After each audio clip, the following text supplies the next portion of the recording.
Bonjour à tous, ici à Rome, chacun, journaliste, prélat de curie ou même cardinal, a conscience de vivre un moment de la grande histoire de l'Église, sans bien discerner encore toutes les perspectives, toutes les questions ouvertes par le geste de Benoît XVI.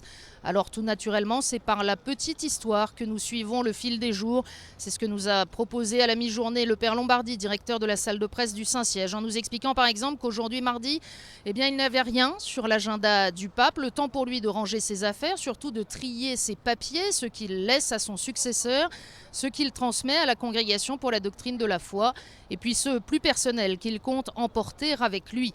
L'agenda du pape est bien chargé pour les 2 derniers jours de son pontificat. Mercredi, vous le savez, à 10h30 sur cette place, ce sera la dernière audience générale. Plus de 50 000 billets ont été distribués. La foule sera sans doute plus nombreuse encore.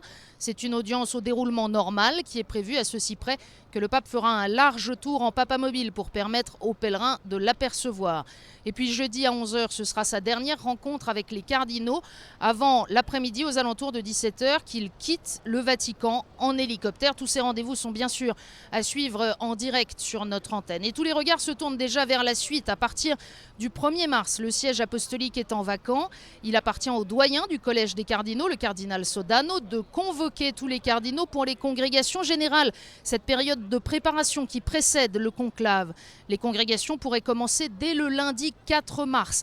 Il sera alors du ressort des cardinaux de décider la date d'ouverture du conclave, de tirer au sort les chambres qui leur reviendront dans la maison Sainte-Marthe où ils iront habiter pendant le conclave, et puis de superviser aussi la surveillance de la chapelle Sixtine au plan électronique, histoire de garantir qu'aucun dispositif de communication moderne pourrait nuire au secret du conclave.